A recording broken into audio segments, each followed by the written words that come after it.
I remember sitting down in a conference room and watching this purple and blue FPS game on console and scratching my head and saying, was this really going to be it? Was this going to be the thing that defined Xbox? And obviously, 10 years later, it proves that that was the kind of the seminal moment for us, the beginning of Halo as an Xbox game. Not only did Halo 1 bring the FPS to the console, it also brought story. Cortana. I've spent the last 12 hours cooped up. The combination really established sort of a new genre, if you will, of FPS console story expectation. Halo did a lot of really conventional storytelling through cinematics and cool voice acting and great music, obviously.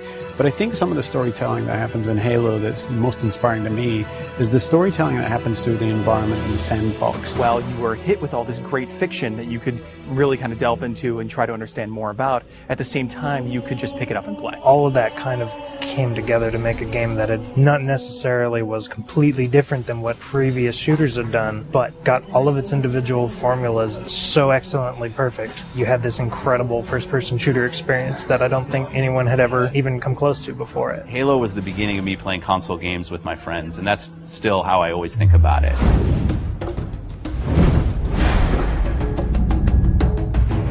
I think people have been asking for a remake of Halo 1 since Halo 2 was announced. I like to go all the way back to the day that Xbox Live came out, and the demand for Halo 1 and the ability to play, say, co-op over Xbox Live kind of started, and it built up over the years and over the years. It was the perfect timing since the 10-year anniversary was coming up. It occurred to us that there's this entire generation of people who never played the original game. If you're an 18-year-old gamer today, you were 8 when Halo came out. We did due diligence on a number of partners. The number one requirement was that it didn't impact gameplay at all. You have a classic. You have something that's just magical, right? If you go and tinker with it, you're going to lose that magic. What we really needed was someone who could work with our existing physics and gameplay engine. Saber popped up really quickly. They're like, yeah, we can do this. We can make the game look like a current generation game, and we can do it by using the original Halo 1 engine. The gameplay in Halo 1 is what's called deterministic. In other words, if you feed the engine the same input, the game will behave in the same way. And if you can apply this principle across a network, you can have two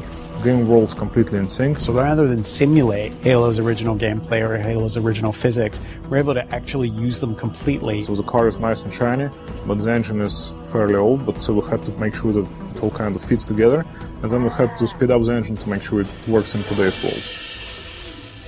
We've done some deliberate things. The library is easier to navigate now. We use lighting and textures to make it a little bit simpler. The pillars are covered in holograms on one side, or they're more decorated on the other side. From what we've noticed, it actually seems to help people that aren't familiar with the library figure out where they're going. Truth and Reconciliation is one of the best examples I can give. If you come to that first interaction and then you make your way towards a cliff, you can look up and see this unbelievable skybox. And so having all these updated graphics has really made the game, to me, just more immersive. I still remember the first time I saw someone switch to graphics. I didn't know that was actually going to be a feature, so I saw someone do it. In a lot of ways, it was a very, very fine balancing act. Because again, we're running all the original Halo 1 animations, so it's the original Halo 1 skeletons for those characters. Needed to be rebound into the updated meshes that we had brought over from Halo Reach and from Halo 3. For example, the Elite actually has an elongated neck, so they're a little bit more squat and compact. Cracking the case in 30 seconds. Welcome back, sir. We'll have you battle ready stat. Master Chief's iconic, and he has to look like a hero, and he has to look just right. Chief's armor was a tough process. We went back and forth on that for a long time. Originally, we were using a Mark V armor that's built in the multiplayer component of Reach. We just kept coming back, and it just didn't look like Master Chief. The first stuff we put out around E3, I think the forum reaction was instantly, Chief looks wrong, his visor's too big, the color's all wrong. Some people thought we were doing it intentionally as a retro. If you saw the original Chief from like 1999 era, he had a really tall, very matte reflective helmet. It actually looked similar to that. The thing about this group working on this project is that we are very, very passionate about getting this right. We iterated on that probably 6-7 months before we finally got a final Chief's armor that I think looks awesome. One of the number one asks that we had for a Halo remake was we want co-op over live. The original Halo 1 campaign experience had already been designed for cooperative play. You notice when you were getting out of the initial cryotube, there's actually 2 cryotubes for cinematic. It definitely creates another challenge for us when you're playing with somebody else, but we obviously wanted to support that. The code base was built 10, if not 15 years ago, so we had to figure out how this code base is structured, how it was designed. We had a lot of people work really long hours to make it happen and to really code it ultimately from scratch. It's pretty seamless. So you'll go into the campaign lobby, and there you'll see your friends who are online playing the game. You fire off an invite to a friend, and they'll be able to join you, allowing you to play what was originally a split-screen cooperative campaign experience, now across live. Skull on. Classically, skulls in Halo tend to affect behavior, which means the AI needs to support those behavioral changes. How do we create something that alters gameplay? Well, one of our fundamental tenets is keeping gameplay the same. Skulls are one of the tools we're giving the player that if they do want to change their gameplay experience a little bit, they can do it. Benefit to this is that most of these skulls are brand new. You've never seen them before, you never played them. Like Malfunction, where random HUD elements disappear whenever you respawn. Boom is a skull that increases the radius of explosions, making explosions more dangerous both for the Covenant and for the player. That in combination with something like Grunt Funeral means that you become very afraid of grunts. We must continue. This way, please. There are a few features that got into the game that turned out better than we expected, and 3D is probably the number one. It was unexpected, it was a bonus, and I don't see 3D very well, but it really worked for me. So for some reason it just pops in Halo in a way that it doesn't in other games or even movies.